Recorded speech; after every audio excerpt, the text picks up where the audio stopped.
At dahil panay ang ulan ngayon, dito kami ngayon sa Binyang Second Bukawal, Bulacan at dinayo namin ang Bayaw Pares na saktong-sakto sa malamig at maulan na panahon. So, tignan natin kung talagang realistic sa lasa ang kanilang beef pares. Tara, lapangan na! Yo mga kalafang, broken hearted na naman ba? Tara, kain tayo. Malay mo naman, dito mo naman tagpuan ng kapares mo, di ba?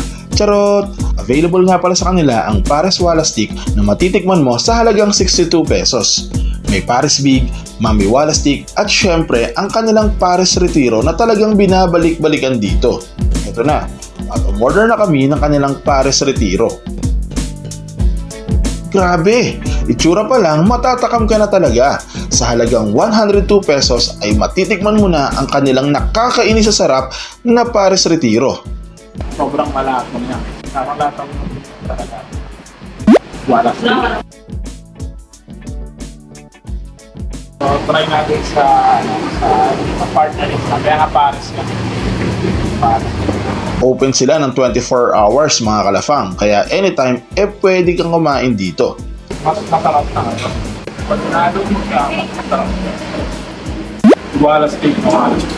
Sobrang chunky ng beef nila mga kalafang. Diba to? Nakakalapang. Sa bawang nila. Masarap. Mahilig ako sa mga soup. Samahan mo pa ng kanilang mainit at masarap na sabaw, panalo ka na talaga. Wala stick na wala stick. Oras na para sa ating maiwagang sandata!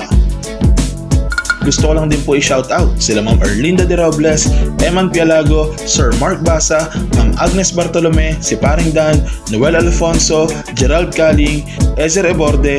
Shoutout din sa manager ng Bayaw Pares at sa staff nila na sobrang bilis ng service at very accommodating.